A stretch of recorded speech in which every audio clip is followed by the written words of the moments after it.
J'ai des souvenirs de gosse. Pendant les vacances, je passais immanquablement à Paris. Enfin, j'y passais en général quelques jours. J'ai le souvenir du métro, de ma fascination pour le métro. J'étais fasciné par cet univers d'odeur. D'odeur d'abord.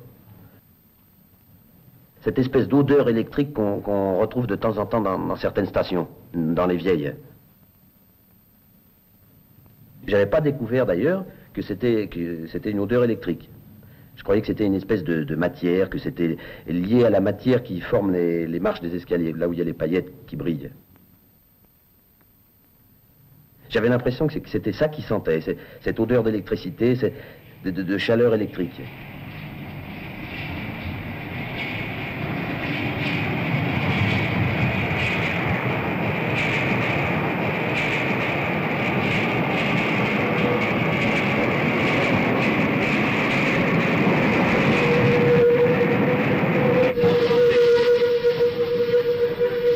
Pour moi, c'est là que ça se passe. C'est là. La vie en miettes, la dépossession de soi-même, alors qu'il n'y a pas de raison que ça se passe plus là qu'ailleurs.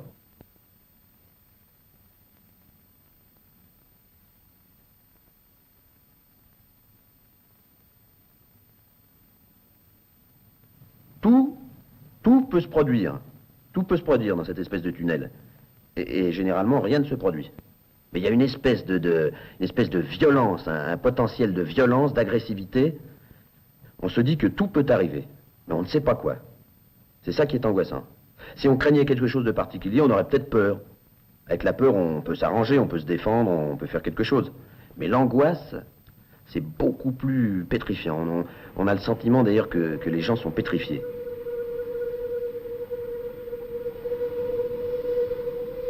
Je suis happé par un truc qui marche, qui a l'air de marcher tout seul, et puis qui marche tout seul de plus en plus, sans conducteur, sans rien.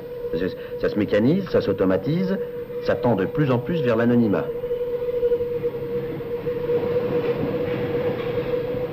C'est comme si les gens étaient mus par quelque chose, quelque part, quelque chose qui fonctionne à leur place, qui les fait fonctionner.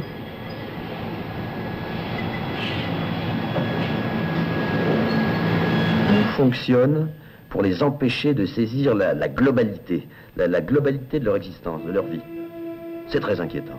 C'est très très inquiétant. Enfin moi, ça m'inquiète beaucoup. Et à tel point que je me sens pas du tout à l'aise.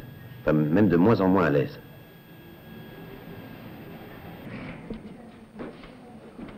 J'ai l'impression que je suis bloqué dans l'ascenseur là. Non, pas du tout, monsieur. Le départ est automatique, hein. Je trouve ça très pratique, mais je crois que tout le monde est d'accord pour le dire. C'est très pratique.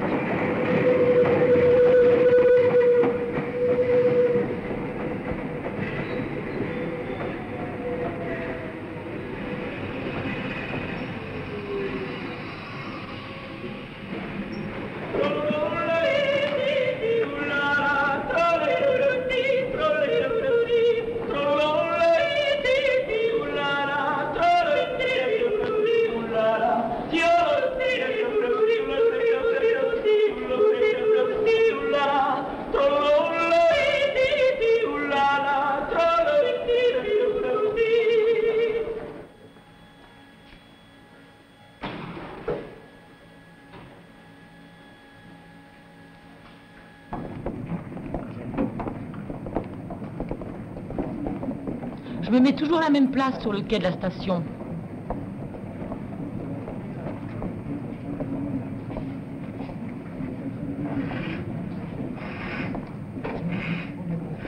Mais je sais que c'est temporaire, pour moi. Ça, c'est un temporaire qui va durer un petit peu, mais...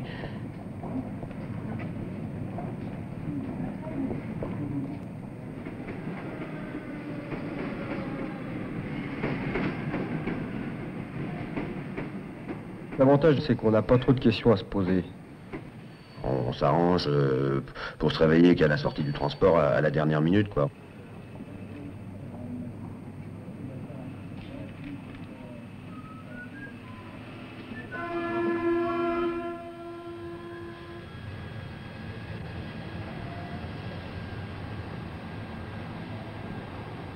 C'est un moment qu'on ne peut pas exploiter, à quelque chose qui en faisant quelque chose qui vous rapporte et qui vous permette de gagner du temps dehors.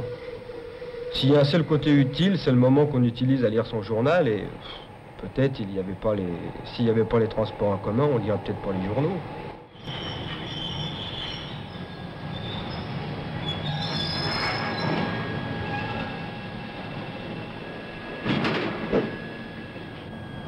J'ai jamais autant lu que depuis que je prends le train. Puis il y a des fois où j'en ai marre.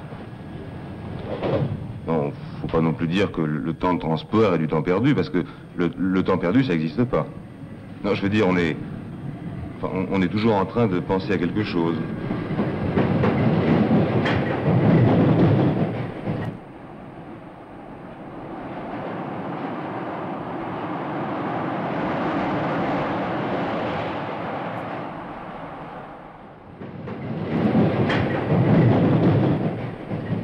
Il faudra arriver chaque fois à faire le trajet comme si c'était la première fois.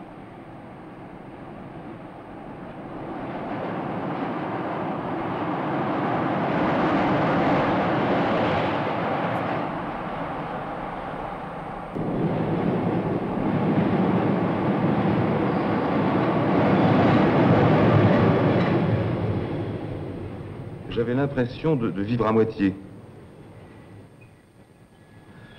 Alors je me mets à penser à ce que je vais faire après, ou à des choses qui se sont passées dans la journée, à des gens.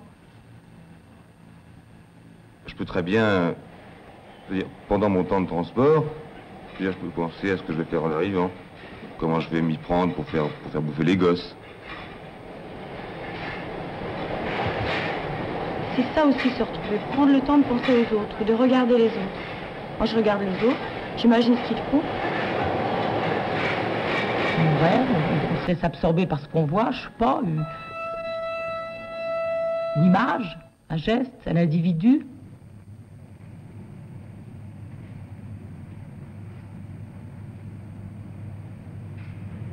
C'est le silence absolu, c'est la parenthèse.